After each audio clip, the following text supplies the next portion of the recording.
Change is one of the inevitable truths in life, and it affects even the likes of video games. While the medium is still fairly new, a lot of stuff has happened since the days of populated arcades and NES. We've seen some of our favorite video game characters go through some drastic changes over the years. Some good, some bad, but nonetheless all interesting. So today we're taking a look at a few of those transformations with our list of the top 10 video game characters that have changed the most.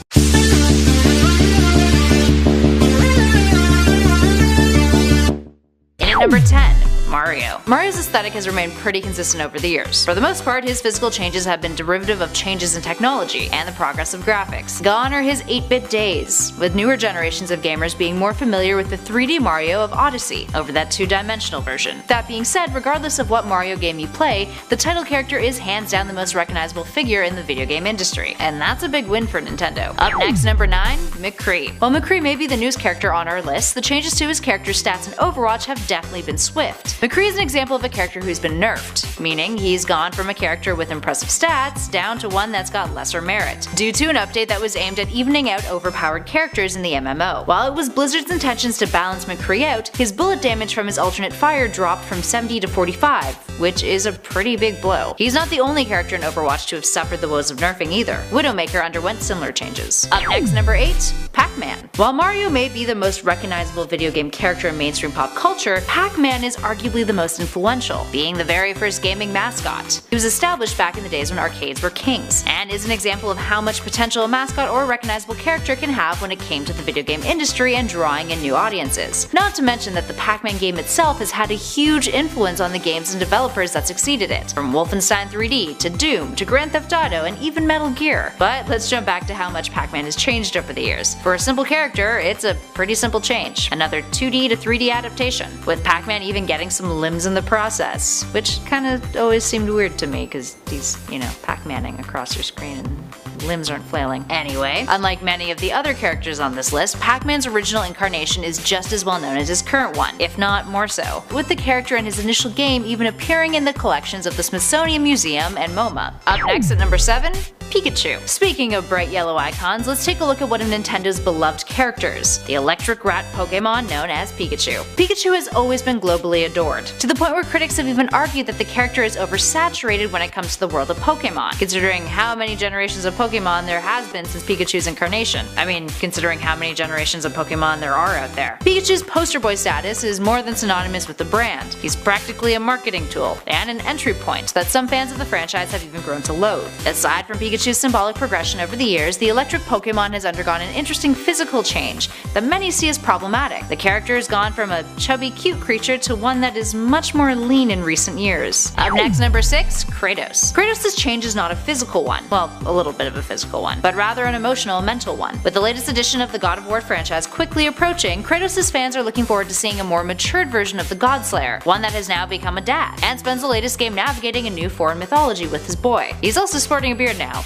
and I mean, it's pretty cool. And at 5, Dante. First introduced back in the 2001 Capcom hack-and-slash Devil May Cry game, Dante, the Demon Hunter protagonist, became a pretty big hit. He was kinda like the Kratos of the very early 2000s. With his cutting personality, his kick-ass moves, and a look that is undeniably hard to forget, he became a bit of an icon in the gaming world. By the time the follow-up game Devil May Cry 2 was released, Dante had gone through some changes. He progressed physically, now being a more aged hero with a more matured personality. A lot had changed, but his famous red jacket had stayed the same. Thank God. Fans had mixed feelings though. Then we got Dante's Awakening, the prequel game, which brought us back in time to a much younger Dante. But the biggest change of all is the 2013 reboot of the game, which pretty much overhauled Dante, starting off his story in his early days as a demon hunter, giving him a completely new look that didn't really bode well with fans. Many felt it was an attempt to westernize the game and reintroduce it to North American audiences. Coming up next in our number 4 spot, Link. While his personality may not have been altered throughout the years, Link's physical appearance is perhaps the most dynamic out of any video game protagonist. Compared to a character like Mario, who, despite multiple slight changes and redesigns due to technological progress, Link has been subject to a lot more inconsistencies, right down to small color changes in between his earlier games. He's also suffered some pretty big stylistic changes, like the way he appears in Wind Waker and Spirit Tracks. Despite all this, he still remains a massive icon in the world of video games. And at number 3, Scorpion.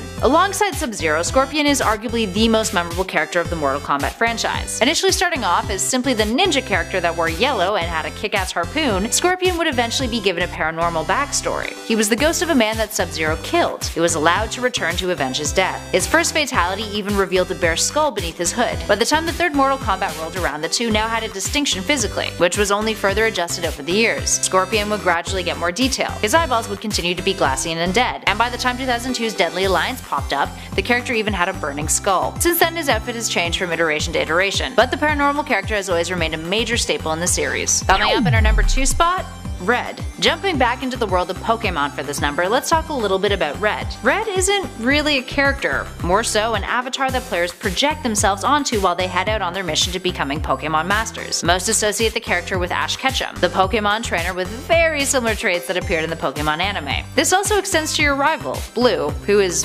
basically Gary Oak. And boy have they really evolved over the years. Get it? Like, evolved? Sorry, couldn't resist. In addition to that, later Pokemon games outside of the Kanto region gave you the ability to choose between other avatars, including the option of being female or male, with some avatars feeling a little bit more outlandish than others. Which game featured your favorite?